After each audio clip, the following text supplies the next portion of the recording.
Mi nombre es Luis Enrique Núñez Castellanos, soy ayudante de profesor del Departamento de Anatomía de la Facultad de Medicina de la UNAM y yo les voy a hablar acerca de la anatomía del cerebro.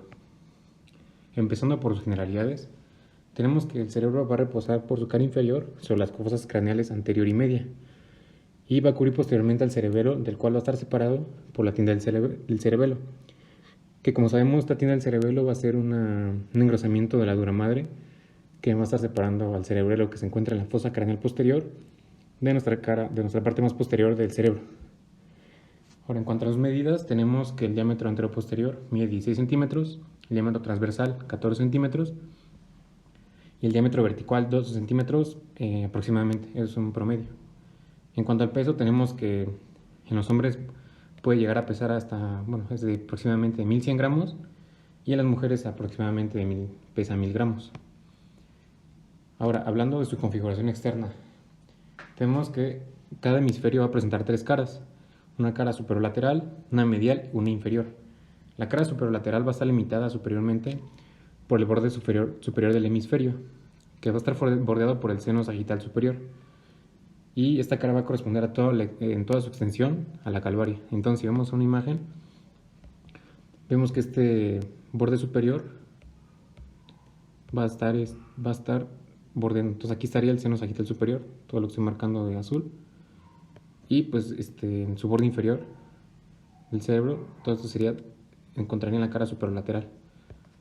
Ahora, en cuanto a la cara medial, va a constar de dos partes. Una libre que se extiende desde el borde superior del hemisferio cerebral hasta el cuerpo calloso. Y va a estar separado del hemisferio opuesto por la fisura longitudinal medial del cerebro, en el cual se va a introducir un repliegue de dura madre que va a ser la voz del cerebro. Entonces, si vemos una imagen de la cara medial del cerebro, encontraríamos que por arriba del cuerpo calloso se encontraría la parte libre. Sería toda esta que estoy encerrando de color azul. Y va a ser otra parte que se va a denominar umbral del hemisferio cerebral, que se encontraría inferior a esta parte libre.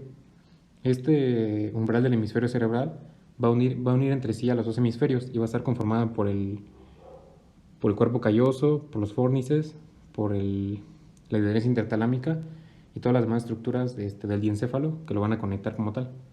Esto va a ser en cuanto a la cara medial.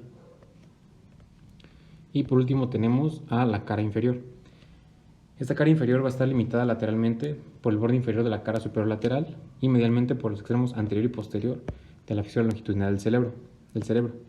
Entonces, si vemos esta cara inferior, vemos que vamos a encontrar una parte orbitaria, que sería esta, y una parte temporooccipital, que sería esta de aquí. Eso en cuanto a la cara inferior de nuestro cerebro, o de nuestros hemisferios. Ahora, vamos a pasar a describir los lóbulos y a las circunvoluciones cerebrales. Bueno, primero tenemos aquí una imagen que está dividido por colores, al lóbulo frontal, al parietal, temporal y occipital. Y ahorita vamos a describir cada uno de sus límites y qué circunvoluciones se encuentran en cada uno de estos lóbulos. Primero, el lóbulo frontal. Vamos a describir cuáles son los límites del lóbulo frontal. Tenemos que va a estar limitado por tres surcos: el surco lateral, un surco central y el surco del cíngulo. Primero, el surco lateral va a comenzar en la cara inferior del hemisferio, en el ángulo lateral de la sustancia perforada anterior. Entonces estaría más o menos aquí. Aquí se encontraría aquí empezaría el surco lateral. Aquí estaría la sustancia perforada anterior y aquí empezaría este surco lateral. Se dirige de inferior hacia la cara superolateral. Y una vez que el surco lateral ha rodeado el borde inferior lateral del hemisferio, va a originar dos prolongaciones hacia el lóbulo frontal. Este va a ser el ramo anterior y el ramo ascendente. Ahorita vamos a ver la importancia de estos ramos en cuanto a las circunvoluciones del lóbulo frontal. El surco lateral va a ser muy profundo y en su fondo va a estar ocupado por una parte bastante extensa de la superficie del hemisferio cerebral, que va a constituir el lóbulo de la ínsula. Entonces, tenemos que aquí, en su profundidad de este lóbulo lateral, si nosotros abrimos o replegamos este surco lateral, vamos a encontrar el lóbulo de la ínsula, que más adelante vamos a hablar de él. Eso en cuanto al surco lateral. Entonces tenemos el primer límite, el surco lateral. Ahora, en cuanto al surco central, vemos que comienza un poco posterior a la parte media, la fisura longitudinal del cerebro, y desciende oblicuamente y termina un poco superior al surco lateral. Entonces aquí estaría marcado el surco central, sería este de aquí. Y por último tenemos al surco del cíngulo. Este surco del cíngulo se va a situar, o lo podemos observar más bien, en una cara medial del hemisferio. En la cara medial del hemisferio. Inicia anterior e inferior a la rodilla del cuerpo calloso. Entonces, este surco del cíngulo lo podemos encontrar en una vista medial. Sería este de aquí. Sería el surco del cíngulo. Entonces ya tenemos delimitado nuestro lóbulo frontal. Ahora, ¿qué circunvoluciones vamos a encontrar aquí? Tenemos que el lóbulo frontal va a presentar 4 circunvoluciones. La circunvolución precentral, la circunvolución frontal superior, la circunvolución frontal media y la frontal inferior. Primero, tenemos a la circunvolución precentral. Va a bordar anteriormente al surco central. Entonces, aquí la tenemos marcada. Sería esta de aquí, la que está delimitada por 2 rayas azules. Esta sería la circunvolución precentral. Y más adelante vamos a mencionar la importancia y qué áreas de Brodmann se van a encontrar en esta circunvolución precentral. Posteriormente tenemos a la circunvolución frontal superior, que sería esta de acá, que va a estar compuesta por 2 partes, una parte superior y una parte inferior. La parte superior la podemos encontrar en esta vista anterolateral, perdón.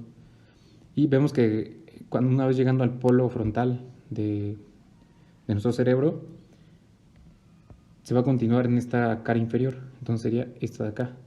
Y en esta cara inferior se encontraría la parte orbitaria de nuestra circunvolución frontal superior.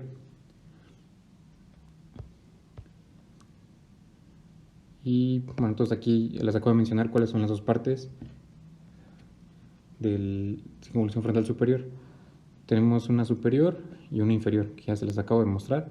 La superior va a estar en la cara anterolateral y la inferior en la cara inferior, o esta de acá. Y esta cara inferior, en la cara inferior de la circunvolución frontal superior, se le va a denominar circunvolución recta, que es la que está aquí. Ahora, en cuanto a la circunvolución frontal media, va a presentar 2 segmentos igual. Uno superior, que se vería en esta vista, sería esta de aquí, circunvolución frontal media. Y una vez llegado al polo frontal, en nuestra cara inferior u orbitaria, se continuaría aquí con los 3/4 laterales de nuestra cara inferior. Sería todo esto de acá, la continuación de la circunvolución frontal media. Ahora, en cuanto a la circunvolución frontal inferior, va a estar dividido por 3 prolongaciones del surco lateral, como les mencioné anteriormente. Nos va a estar dividida por el ramo anterior y por el ramo ascendente. Y va a delimitar aquí una porción orbitaria, una porción triangular y una porción opercular. Eso en cuanto a nuestro lóbulo frontal.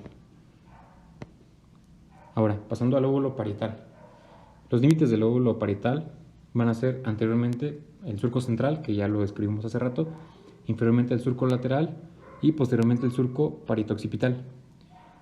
Los 2 primeros ya los mencionamos hace rato y ahora vamos a escribir el surco parietooccipital. El surco parietooccipital parte del borde superior del hemisferio cerebral y se extiende sobre la cara medial superolateral.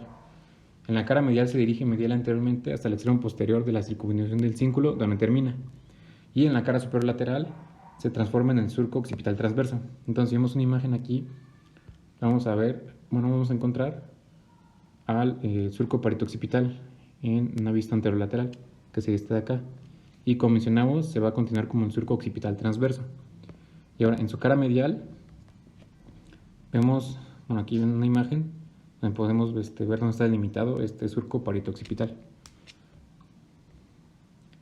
Ahora, en cuanto a las circunvoluciones que se van a presentar en el lóbulo parietal, van a ser 3.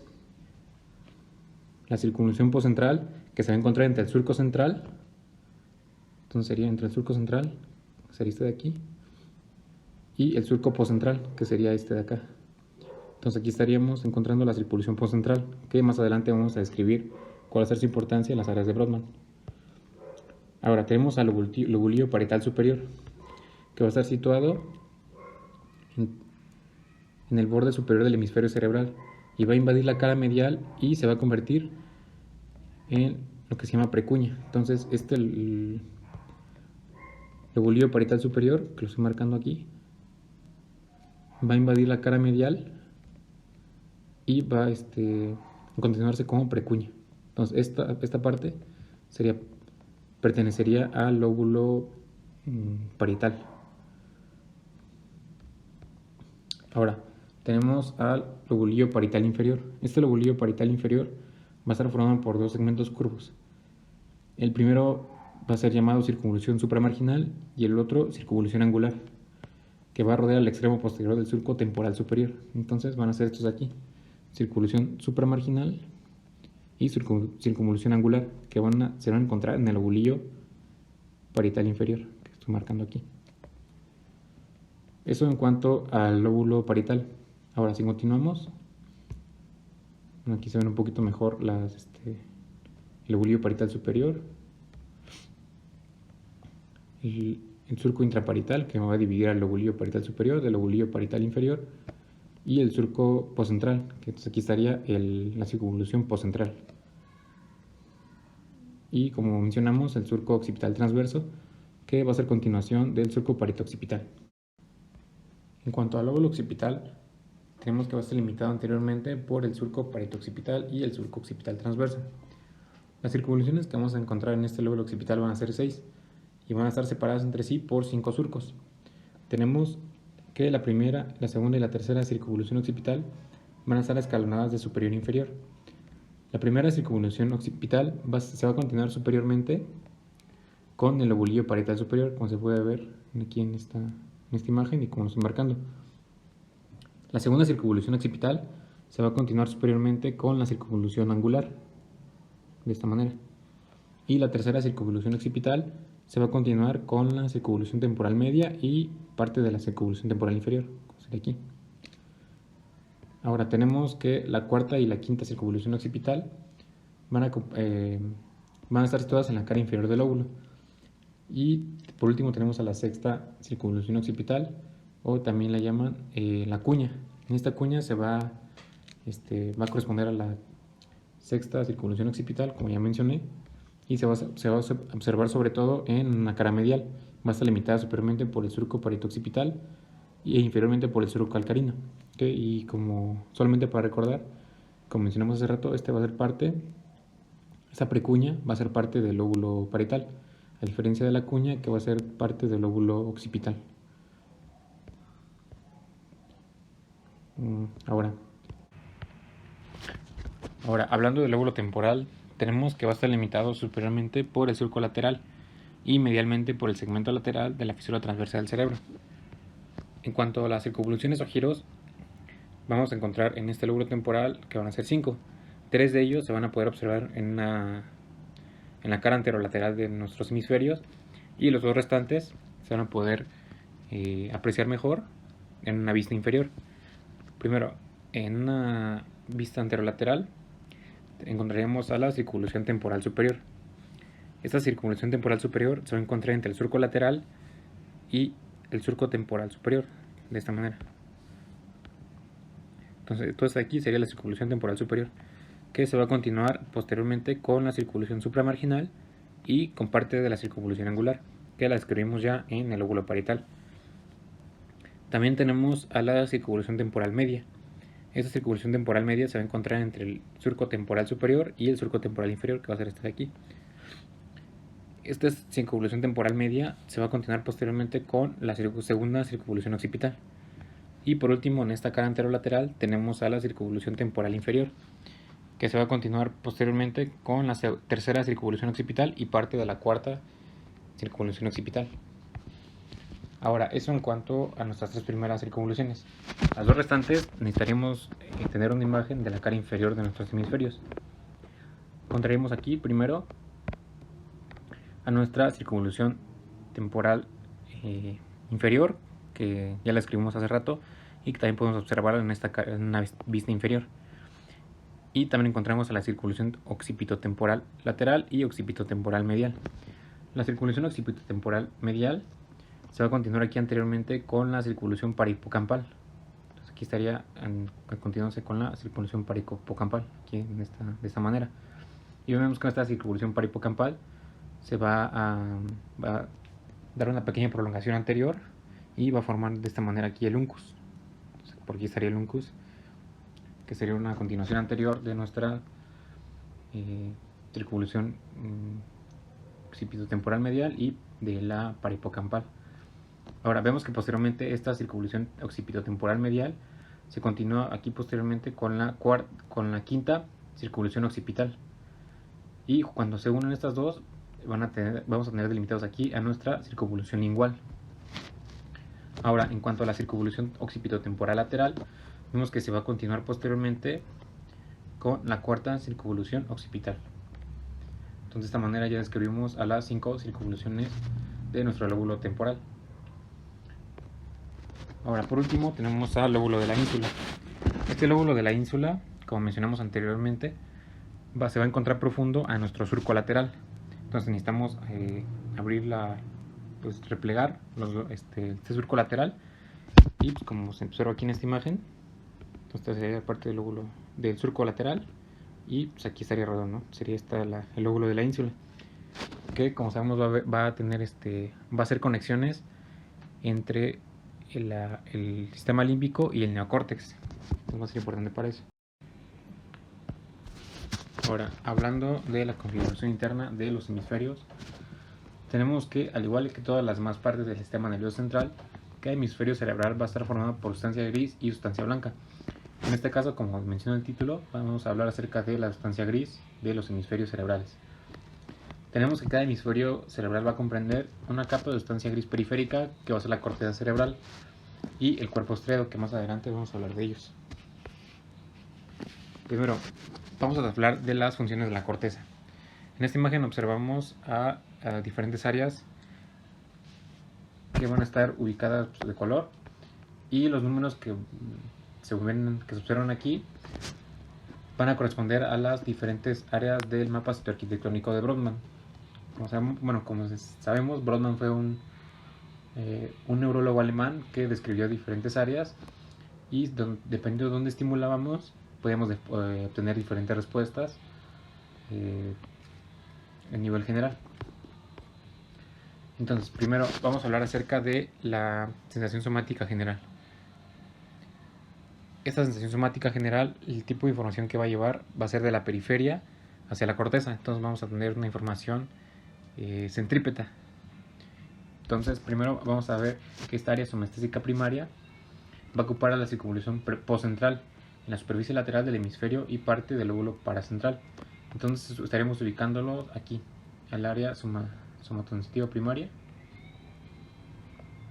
en el lóbulo postcentral, que en el mapa citoarquitectónico de Brodmann va a corresponder a las áreas 3, 1 y 2. Como mencionamos, esta información va a ir de la periferia hacia el centro.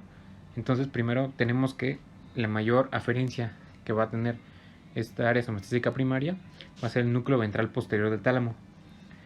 A su vez, este núcleo ventral posterior del tálamo van a finalizar todas las fibras del hemisco medial, que, recuerda un poco de nuestras vías, va a llevar información de nuestros fascículos de grasa siliconiforme, que llevan información de vibración, tacto fino, propiocepción consciente, sensación de peso y discriminación de 2 puntos. Igual que la mayoría de las fibras del fascículo espinotalámico, que va a llevar información dolorosa de la periferia hacia el centro, y información del astro geminotalámico, que, recordando un poco, lleva información igual somática general, como puede ser dolor, temperatura, tacto, vibración, pero con lo que corresponde a la cara, que toda el área inervada por el nervio trigémino. Entonces, la corteza de asociación somestésica, eso en cuanto a el área somestésica primaria. Ahora, donde se va a integrar o donde se va a asociar toda esta información, se va a encontrar en el área 5 y 7 de Brodmann, que se encontraría aquí, en el lóbulo parietal superior, que ya hablamos hace rato. Entonces sería 5 y 7 de Brodmann. Aquí encontraríamos a nuestra área de asociación somestésica. Entonces, aquí en esta imagen podemos observar a los homúnculos del área somatosensitiva primaria, que sería de este lado, y el área motora, que más adelante vamos a hablar de ella. Entonces, primero, este homúnculo de Penfield fue descrito por un neurocirujano estadounidense en el cual al momento en que él operaba, estimulaba diferentes regiones y como el paciente estaba bajo anestesia local, podía indicarle al neurocirujano en dónde sentía la sensación en el caso del área somatosensitiva. Entonces, si nosotros estimulábamos en esta área, en la parte lateral, el paciente lo tendría que referir en la parte de los labios. Entonces vemos cómo va a estar representado los labios en una gran área, toda la cara, las manos, y en una parte medial estaría en el pie y en este caso los genitales. Al igual que en la parte más lateral, lo corresponde a la lengua, a la faringe, a los dientes, etc. Ahora, en cuanto a la visión, el área visual primaria va a rodear a la estructura calcarina de la superficie medial del lóbulo occipital y va a corresponder al área 17 de Brodmann. Entonces, recordando aquí nuestra imagen, se encontraría aquí, en el lóbulo occipital, que correspondería, recalcando, al área 17 de Brodmann. Entonces, esta área visual primaria va a recibir información del cuerpo geniculado lateral, como viene indicado aquí, que va a recibir sobre todo información de la mitad lateral o de la retina temporal, ipsilateral, y de la mitad medial o nasal de la retina contralateral. Entonces esto tiene que ver mucho con la vía visual y posteriormente esta información se va a dirigir hacia la corteza de asociación visual, que va a rodear el área visual primaria y que va a corresponder al área 18 y 19 de Brodmann, que se va a encontrar en el lóbulo occipital. Entonces, igual si regresamos a nuestro esquema, se encontraría aquí 18 y 19 del área de Brodmann, que como estamos viendo se encontraría en nuestro lóbulo occipital. Ahora, en cuanto a la audición, el área auditiva primaria se va a localizar en la pared ventral del surco lateral, en la superficie superior de la circunvolución temporal superior, como bien indicado aquí. Ahorita les enseño en la imagen correspondiente. Y va a estar en el área 41 y 42 de Brodmann. Y su principal aferencia va a ser el cuerpo geniculado medial del tálamo, que van a finalizar aquí en esta corteza auditiva primaria. Entonces encontraríamos aquí en esta área. Este sería el lóbulo temporal superior y aquí encontraremos el área auditiva primaria en el área 41 y 42 de Brodmann. Ahora, en cuanto al gusto, el área gustativo va a ser adyacente al área sensitiva general para la lengua que se encuentra en el extremo inferior de la circunvolución postcentral, de la que ya hablamos, que entonces va a corresponder al área 43 de Brodmann y se extiende por la ínsula y a continuación por delante del opérculo frontal. Los impulsos nerviosos procedentes de las papilas gustativas van a alcanzar el núcleo gustativo del tronco encefálico, que como sabemos va a corresponder al núcleo de tracto solitario. Entonces estas fibras van a viajar por el fascículo tegmental central, ipsilateral, hacia el núcleo ventral posterior del tálamo. Y posteriormente, pues ya de este núcleo ventral posterior del tálamo se van a dirigir estas fibras talamocorticales a nuestra área gustativa primaria. Entonces, si vamos a nuestro mapa, lo encontraremos aquí, que como mencionamos, en la parte más inferior de nuestra circunvolución postcentral, aquí estaría nuestra área 43 de Brodmann. Ahora, en cuanto al olfato, la mayoría de las fibras del nervio olfatorio van a finalizar en la región del límite insular y del uncus, que ya hablamos hace rato, y van a corresponder al área 37 de Brodmann y al cuerpo amigdaloide subyacente, que como sabemos va a formar parte de nuestro cuerpo estriado. Algunas fibras van a finalizar en la corteza entorrinal, que corresponde al área 28 de Brodmann, y también va a formar parte del sistema límbico. La parte más lateral de la superficie orbitaria del lóbulo frontal recibe proyecciones de las áreas olfatorias primarias y se cree que interviene en comportamientos de respuesta al reconocimiento de olores. Ahora, eso hablando de la información aferente, la que llega a la corteza, pero también tenemos información que sale de la corteza, que es la eferente. En este caso vamos a hablar del área motora primaria. El área motora primaria se va a localizar en la circunvolución precentral y en la mayoría, esta circunvolución precentral se va a ubicar en el área 4 de Brodmann y se van a proyectar a través de diferentes vías motoras. Sin embargo, la mayoría, alrededor del 60% de estas fibras que van a ser eferentes de esta área, van a estar formadas por los fascículos córtico-espinal y córtico-vulvar. Entonces, si regresamos a nuestro esquema, lo que viene aquí señalado en rojo sería nuestro área motora primaria. Entonces, de aquí se van a dirigir las fibras eferentes. Entonces, van a bajar con los fascículos córtico-vulvares y córtico-espinales. Que como bien sabemos, los corticovulvares se van a dirigir hacia los núcleos motores de los nervios canales que se encuentran en el tronco encefálico, y los corticoespinales van a formar a nuestra vía piramidal. Entonces,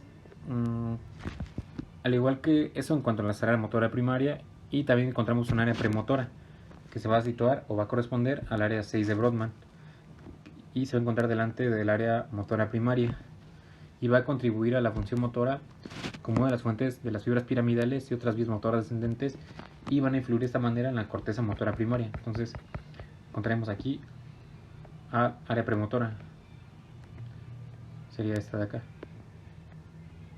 sería delante del área motora primaria en el lóbulo frontal. Ahora, por último encontramos, no falta todavía, bueno, también tenemos a la corteza prefrontal. Esta región va a cubrir el polo frontal y corresponde al área de Brodmann 9, 10, 11 y 12. Y va a establecer conexiones extensas con la corteza del lóbulo parietal, temporal y occipital. Y así vamos a tener acceso a experiencias sensitivas contemporáneas y almacén de datos derivados de experiencias pasadas. También va a regular el comportamiento y ejercer un control en base a actividades mentales tan elevadas como el criterio y la previsión. Entonces, si vemos nuestro mapa, encontraremos aquí nuestra área 9, 10, 11 y 12 se encontrarían en una vista inferior, correspondiera al área de...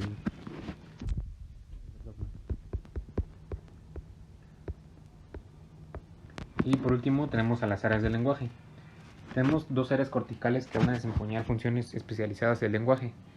El área receptiva del lenguaje, también llamada área sensitiva del lenguaje, está formada por la corteza de asociación auditiva, que sería el área de Wernicke, y el área de expresividad del lenguaje o área de Broca, que correspondía al área motora del lenguaje. Entonces una va a ser para la interpretación, o un área receptiva, que en este caso quedamos que es la área de Wernicke, y otra va a ser el área motora para poder realizar el habla, que va a ser el área de Broca, y va a ocupar la parte triangular y opercular de la circunvolución frontal inferior, de la que ya describimos hace rato en la configuración externa de los dos hemisferios, y va a corresponder al área 44 y 45 de Brodmann.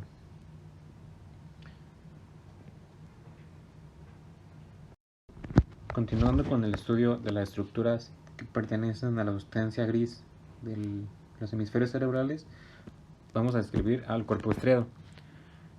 El cuerpo estriado va a estar conformado por el núcleo caudado y el núcleo lenticular. A su vez, este núcleo caudado va a estar compuesto por diferentes partes, que va a ser el núcleo amigdaloide, que se encuentra en el lóbulo temporal, va a tener una cola, el cuerpo y su cabeza. Por otro lado, tenemos que el núcleo lenticular va a ser formado por el globo pálido y el putamen. A su vez, tenemos que este globo pálido se va a dividir en un globo pálido externo y un globo pálido interno. Entonces, utilizando este esquema, podemos ver un corte coronal de nuestro encéfalo, en el cual vamos a ubicar estas estructuras. Primero, de color azul, tenemos a nuestro núcleo lenticular, que como mencionamos va a estar formado por el putamen, pálido externo y el pálido interno. En su relación medial de este núcleo lenticular va a ser nuestra cápsula interna, que estaría aquí señalada. Esa es nuestra cápsula interna, específicamente nuestro brazo posterior. Externamente, más lateral, con relación al núcleo lenticular, encontraríamos a la cápsula externa, sería esto de aquí, la cápsula externa. Y de color rojo tenemos señalado lo que es el claustro, sería aquí, el claustro. Ahora, lateral al claustro, ahora sí encontraríamos a la cápsula extrema, que que sería, si le ponemos con otro color, aquí estaría la cápsula extrema. Y lateral a esta cápsula extrema ya encontraríamos al lóbulo de la ínsula, que ya lo describimos en nuestros hemisferios. Entonces vamos ubicando que estas estructuras, el núcleo lenticular y el claustro, van a ser estructuras formadas por sustancia gris, a diferencia de la cápsula interna, la cápsula externa y la cápsula extrema, que van a ser sustancia blanca. Entonces aquí de color amarillo encontramos al tálamo, sería este de aquí el tálamo, y nuestros ventrículos laterales y nuestro tercer ventrículo aquí. Ahora, ¿cuál va a ser la importancia de este grupo de núcleos que se van a encontrar en la base de nuestros hemisferios? Estos van a recibir aferencias y eferencias procedentes de diferentes regiones. Primero vamos a tener que va a recibir aferencias de la corteza hacia nuestro núcleo lenticular, y de igual manera aquí encontraríamos a la cabeza de nuestro núcleo caudado. Entonces de la corteza se va a dirigir hacia el núcleo caudado y hacia el núcleo lenticular. Igual vamos a ver que va a recibir información de la porción compacta de nuestro mesencéfalo, de la sustancia negra. Entonces aquí de nuestro mesencéfalo se va a dirigir información hacia nuestro putamen. Del putamen igual se va a ir al pálido, puede ser al pálido interno o al pálido externo, y de aquí se dirige hacia el tálamo.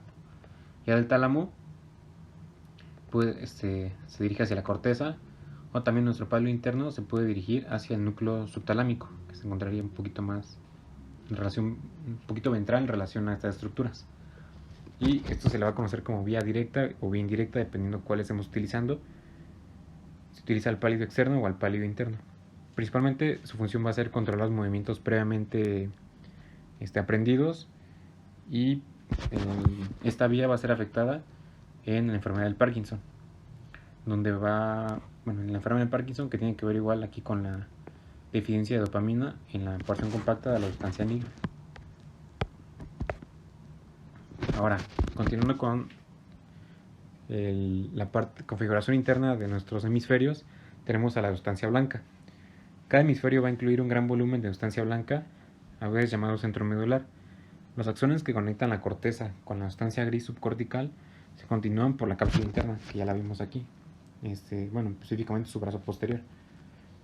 Ahora, va a haber tres tipos de axones que, como sabemos, van a formar la sustancia blanca. Van a ser fibras de asociación, comisurales y de proyección. Las de asociación van a estar confinadas en un hemisferio y van a conectar un área cortical con la otra, a diferencia de las fibras comisulares, que conectan cortezas de los dos hemisferios, y la mayoría se localizan en el cuerpo calloso. Entonces van a conectar a ambos hemisferios. Y las fibras de proyección, que van a conectar a la corteza con estructuras subcorticales como el cuerpo estriado, el tálamo y el tronco encefálico y la médula espinal, como sería el ejemplo que pusimos aquí, de la corteza al caudado, con el cuerpo estriado en general, y también con el tálamo y con el tronco encefálico. También vamos a describir aquí a nuestra cápsula interna. La cápsula interna se trata de una lámina de sustancia blanca limitada medialmente por el núcleo caudado, el tálamo y la región subtalámica, y lateralmente por la cara superior medial del núcleo lentiforme, que ya lo observamos aquí. Entonces aquí estaría la cabeza del núcleo caudado, el tálamo y, como mencionamos, el núcleo lentiforme. Entonces aquí sería nuestro límite de la sustancia blanca, la cápsula interna. Va a presentar continuidad inferiormente con el pie del pedúnculo cerebral, que, como sabemos, se va a encontrar en el mesencéfalo, y superiormente con el centro semioval. En un corte que pasa por la esplena del cuerpo calloso se le puede observar la rodilla, que divide en dos brazos, uno anterior y uno posterior. Entonces aquí estaría aquí, en esta imagen. Entonces sería el corte a través del esplenio del cuerpo calloso, y encontramos, como dice aquí, el brazo anterior y el brazo posterior. El brazo anterior comprende fibras que unen entre sí los núcleos caudado y lentiforme, y fibras talamocorticales y corticotalámicas. La rodilla va a dar paso a fibras corticonucleares, que se van a dirigir al tronco encefálico, Y el brazo posterior va a estar ocupado principalmente por fibras corticoespinales. Entonces aquí se puede ver bastante bien el brazo anterior, la rodilla, aquí, y el brazo posterior de la cápsula interna.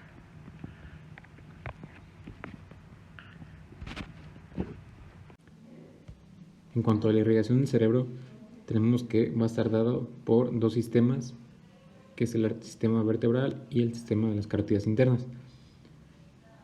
Encontramos también que el cerebro va a recibir aproximadamente el 17% del gasto cardíaco y va a consumir alrededor del 20% del oxígeno usado por el organismo, y se dice que la interrupción de la circulación cerebral durante unos 10 segundos produce la inconsciencia. Entonces, esto es de suma importancia conocer la irrigación del cerebro. Entonces, tenemos el sistema de la arteria vertebral y de la arteria carótida interna. Primero, describiendo la arteria vertebral. Como sabemos, se rama de la arteria subclavia y va a ascender al cráneo a través de los agujeros transversos que se van a encontrar en los procesos transversos de nuestras vértebras cervicales. Se van a alojar, esta arteria vertebral posteriormente se va a encontrar en el triángulo suboccipital y va a entrar a través al cráneo a través del agujero magno. Posteriormente, en el surco bulopontino se van a hundir las dos arterias vertebrales y van a formar el tronco basilar o arteria basilar, que sería aquí. Esta arteria basilar, a su vez, como rama terminal, va a tener a la arteria cerebral posterior. Eso es una descripción general. Ahora, en cuanto a la arteria carótida interna, tenemos, como sabemos, va a ser la rama terminal de la arteria carótida común, que se divide en carótida interna y carótida externa. Esta arteria carótida interna va a entrar al cráneo a través del canal carotidio, que como sabemos va a encontrar en la porción petrosa del hueso temporal, y va a entrar a la fosa craneal media. Va a describir un pequeño sifón y va a ascender. Entonces va a tener diferentes porciones. Una porción extracraneal, una porción en el canal carotidio, una porción en el seno cavernoso y una porción superior que se va a encontrar superior al seno cavernoso. Entonces, las ramas de esta arteria carótida interna van a ser las arterias hipoficiarias, arteria oftálmica, arteria comunicante posterior, arteria coroidea anterior, y las que tienen mayor importancia aquí van a ser la arteria cerebral anterior y la arteria cerebral media. Entonces, aquí los más relevantes va a ser la arteria cerebral anterior, cerebral media y la cerebral posterior. Entonces, como acabamos de describir, tenemos aquí a estas dos arterias vertebrales. Como mencionamos en el surco bulopontino, que sería esta de aquí, se unen y forman el tronco basilar. Este tronco basilar posteriormente va a dar como rama terminal a esta arteria, que va a ser la arteria cerebral posterior. Esto en cuanto al sistema de la arteria vertebral. Ahora, viendo aquí a la arteria carótida interna, como mencionamos, su rama va a ser la arteria cerebral media, que se va a dirigir profunda al surco lateral, y la arteria cerebral anterior y la cerebral media. Igual aquí encontraríamos a nuestra arteria coroidea anterior y nuestra arteria comunicante posterior. De igual manera va a haber aquí una arteria comunicante anterior que va a unir a nuestras dos arterias cerebrales anteriores. Entonces vemos cómo se delimita aquí este pequeño circuito arterial del cerebro, o también denominado polígono de Willis, que estaría delimitado por la arteria comunicante anterior, la arteria cerebral anterior, parte de la arteria cerebral media, la arteria comunicante posterior y la arteria cerebral posterior. Entonces vemos cómo va a haber una comunicación entre la arteria vertebral y la arteria carótida interna. Ahora, describiendo cada una de estas, primero vamos a hablar acerca de la arteria cerebral media. Esta arteria cerebral media, como ya mencionamos, va a ser rama de la arteria carótida interna. Aquí está, está basada esa ramita, que es la arteria cerebral media. Vemos que la arteria cerebral media se va a ir profundo al surco lateral. Como sabemos, aquí estaría nuestro surco lateral. Estamos replegando un poco, sería aquí nuestro lóbulo de de la ínsula y posteriormente se va a dirigir a nuestra cara lateral de nuestros hemisferios. Va a haber diferentes ramas, como puede ser la arteria del surco prefrontal, arteria del surco precentral, también llamada prerolándica, una arteria parietal posterior, una rama para la circunvolución angular y una rama temporal posterior, diferentes ramas. Entonces vemos que si recordamos nuestra cara anterolateral del cerebro, aquí estaría nuestro surco central, surco precentral, surco postcentral. Entonces estaría irrigando nuestra área motora primaria que se encontraría en este sitio. De igual manera nuestra área sensitiva primaria se encontraría aquí. Y a nuestra área de producción del habla de Broca, que se encontraría aquí, más o menos. De igual manera, estaría irrigando a nuestra área auditiva primaria, que se encontraría aquí en el lóbulo temporal superior, y el área de recepción del habla, que es el área de Wernicke, que se encontraría aquí igual, más o menos por acá. Entonces este va a ser el territorio de irrigación de nuestra arteria cerebral media. En este caso estamos escribiendo la del lado izquierdo. Ahora, en cuanto a la arteria cerebral posterior y la arteria cerebral anterior. Esta arteria cerebral anterior va a irrigar estructuras principalmente que se encuentran en la cara medial de nuestro hemisferio. Entonces, de esta manera, vamos a seguir un trayecto en nuestra arteria cerebral anterior y va a dar ramas, como puede ser la arteria frontovasal, hasta aquí, la arteria del polo frontal, una arteria calloso marginal y la arteria pericallosa, que como su nombre indica va a ser alrededor del cuerpo calloso, que sería este de aquí. Esta va a ser la arteria pericallosa y finalmente va a terminar como arteria precuneal. Entonces va a irrigar estructuras que se encuentran igual el área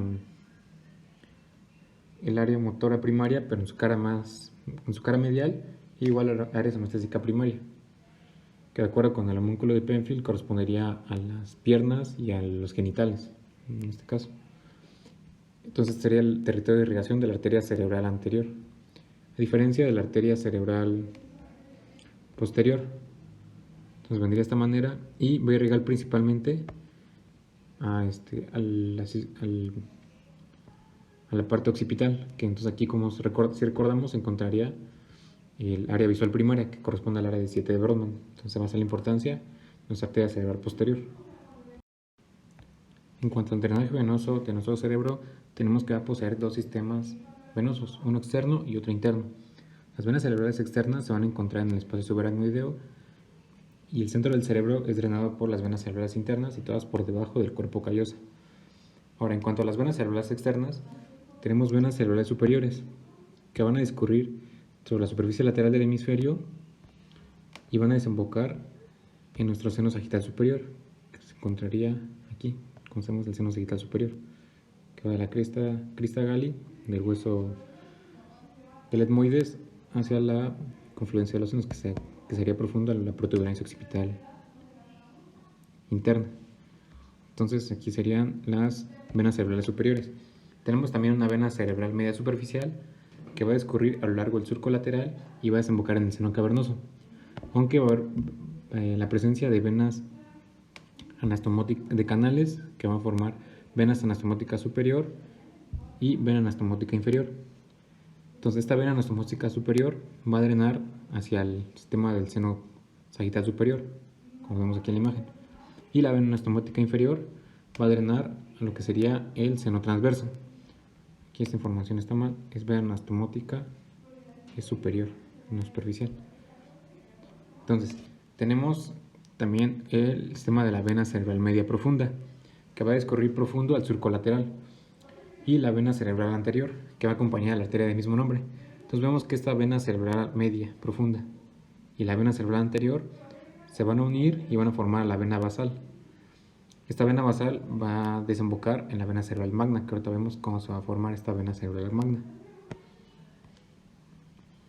Entonces, bueno, eso en cuanto a las venas cerebrales externas. Si hablamos de las venas cerebrales internas, vemos que se van a formar junto a los ventrículos laterales.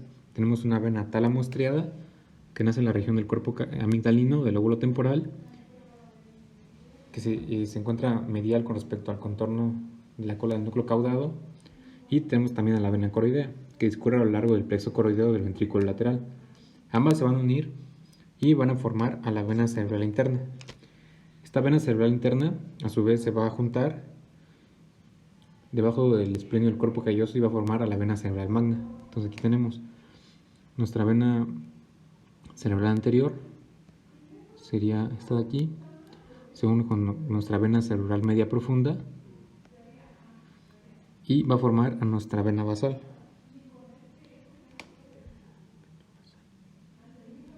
La que describimos en las venas externas, esta vena basal, que como vemos va a drenar en nuestra vena cerebral magna. Entonces esta vena cerebral magna va a estar, como estamos viendo aquí, formada por la unión de las dos venas cerebrales internas, que, recordando, se van a formar por la unión de la vena coroidea y la vena talamoestriada. Bueno, aquí está mejor esta imagen. Entonces sería nuestra vena talamoestriada, también llamada vena terminal, nuestra vena coroidea, se juntan y van a formar nuestra vena cerebral interna. Esta vena cerebral interna vemos que se une y va a formar a la vena cerebral mayor, también llamada vena de Galeno. Y vemos que aquí una de sus tributarias va a ser la vena basal. Y ahora, por último, para terminar, vemos el sistema de los senos, los senos venosos. Entonces primero encontraremos aquí, como ya describimos, al seno sagital superior. Sería el seno sagital superior. Vemos que va a estar terminando en la confluencia de los senos, que se encuentra en la protuberancia occipital interna. Vemos que en el borde libre de nuestra hoz del cerebro se va a encontrar el seno sagital inferior. Este seno sagital inferior vemos que va a estar drenando hacia el seno recto. Este seno recto se va a encontrar en la unión de nuestra hoz del cerebro junto con la tira del cerebelo. Entonces aquí encontraremos a nuestro seno recto, que como estamos viendo va a drenar a la vena cerebral magna, que ya hablamos de ella. Igual vemos cómo se va a continuar de esta confluencia de los senos inferiormente en el seno transverso. Este seno transverso se continúa como seno sigmoideo y posteriormente en el agujero yugular la forma del bulbo superior de la vena yugular interna, que posteriormente se va a continuar como vena yugular interna. Entonces este sería todo el drenaje venoso. Igual podemos observar aquí el demás seno, el seno cavernoso y el seno petroso inferior, que igual van a drenar parte de las estructuras de la cabeza.